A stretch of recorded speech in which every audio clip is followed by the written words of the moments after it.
அஸ்ஸலாமு அலைக்கும். Hi, hello friends எல்லாரும் எப்படி இருக்கீங்க? நல்லா இருக்கீங்களா?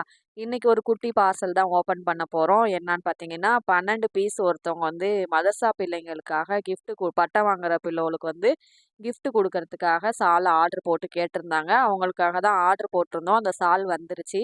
அதுதான் இன்னைக்கு நம்ம பார்க்க போறோம். இந்த சால்ல வந்து எல்லாமே வந்து லைட் கலரா சூப்பரா இருக்கு. எல்லா கலருமே டார்க் கிடையாது. லைட் கலரா குடுத்துருக்காங்க. இந்த சாலோட மெட்டீரியல் பார்த்தீங்கன்னா, chiffon material. Normal size. Normal சைஸோட கொஞ்சம் அகலமா தான் இருக்குது. இதில வந்து காஜு கத்ரி மாடல்ல வந்து உங்களுக்கு ஸ்டோன் ஒர்க் குடுத்துருக்காங்க. 2 லைன் குடுத்துருக்காங்க நடுவுல. சூப்பரா இருக்கு. இந்த சாலோட ரேட் பார்த்தீங்கன்னா, 12 பீஸ் எடுத்ததுனால 150. 1 பீஸ், 2 பீஸ் எடுத்தா இந்த ரேட் வராது. உங்களுக்கும் இந்த மாரி நீங்க கிஃப்ட்டா யாருக்காச்சும் குடுக்கணும், 12 பீஸ் வாங்கணும்னா, நீங்க ஸ்க்ரீன்ல தெரியிற நம்பருக்கு WhatsAppல மெசேஜ் பண்ணி வாங்கிக்கலாம். அஸ்ஸலாமு அலைக்கும்.